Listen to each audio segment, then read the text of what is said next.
On July the 16th, 2011, at 1:15 p.m., Tyler Hadley, a 17-year-old resident of Port St. Lucie, Florida, made a Facebook post that read, "Gathering at my place tonight. Perhaps most parents are typically opposed to their children hosting parties, especially in their own home." One might ponder whether Tyler's parents actually gave him permission to host this gathering. The likelihood of that happening, however, appears exceedingly low. It ultimately transpired that even if they were aware of their son's intention to throw a party, they were unable to intervene. The reason is straightforward. They were tragically deceased, and Tyler was responsible for their deaths. What could drive a teenager to commit such a heinous act against parents who genuinely cared for him? Tyler had numerous encounters with the law before he ultimately took the lives of his parents. He had been involved in drug-related activities, including sales and purchases, and had a history of legal troubles, including arson, vandalism, theft, and aggravated battery, which eventually escalated to murder. Before the tragic incident, he had been enrolled in an outpatient drug rehabilitation program, but it proved ineffective because he was unwilling to give up his drug use. As Tyler's behavior continued to deteriorate with age, his parents found themselves at a loss, growing increasingly frustrated and adopting a highly authoritarian approach.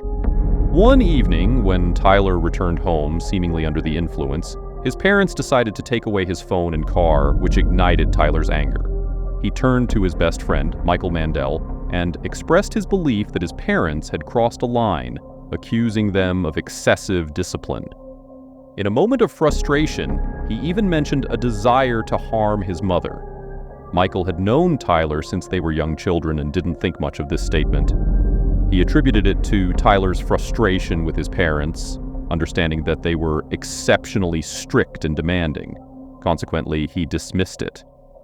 Not long after this incident, Tyler began discussing plans for a massive house party he intended to host. However, Tyler's friends, including Michael, were skeptical and doubted the feasibility of such an event.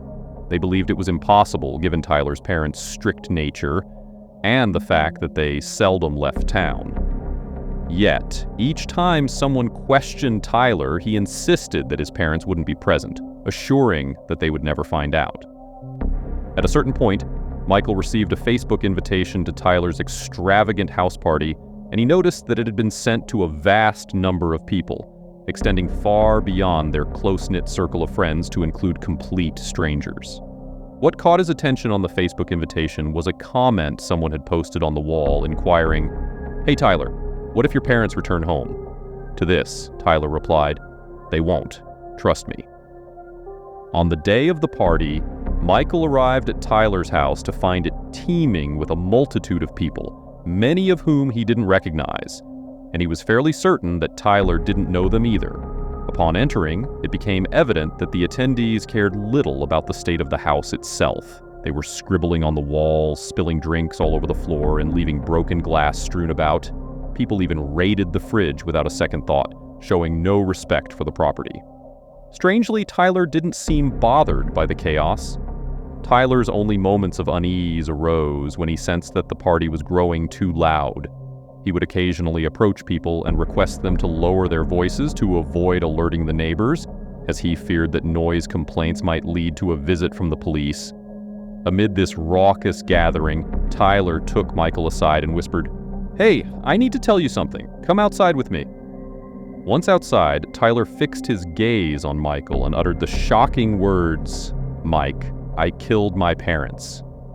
Michael found it difficult to believe his friend's confession. Tyler insisted, "No, look in my driveway. Their car is still here. They didn't go to Orlando." "I killed my parents." Michael remained skeptical, but Tyler urged him, "Go inside. I bet if you look around, you'll find evidence of blood in my house." Reluctantly, Michael re-entered the house and began his search. As he climbed the stairs, he noticed bloodstains on a table located just outside the master bedroom where Tyler's parents used to sleep. The doorknob of the master bedroom also had blood on it. Troubled, he made his way back downstairs. As Tyler approached him, Mikhail said, "Tyler, are you playing a prank on me?" Tyler replied, "No, once the party quiets down, I'll show you evidence." At that moment, Michael started to believe that this might be real. Tyler walked away, leaving Michael deep in thought, eagerly anticipating the end of the party to confirm the truth. Michael decided to go upstairs, where he touched the bloody doorknob of the master bedroom. As he pushed the door open, it unexpectedly struck the leg of Tyler's deceased father lying on the floor inside the room. Shocked and uncertain, he closed the door and stood in the hallway, torn between his friendship with Tyler and the grim discovery that Tyler was a murderer. Michael had known Tyler's parents well and felt a profound sadness for what he had just witnessed. As he stood there, he realized that he had an obligation to report Tyler's crime. Despite his inner turmoil, he felt compelled to take one last photo with Tyler because he knew that once he left the house, he would have to inform the authorities and their friendship would be forever severed. So, he approached Tyler and took that photograph. Tyler later confessed that a few hours before the house party, he had brutally killed his parents and hidden their bodies in the master bedroom. Tyler received a sentence of 2 life imprisonments without the possibility of parole. Despite expressing remorse, he never provided a clear motive for the heinous act.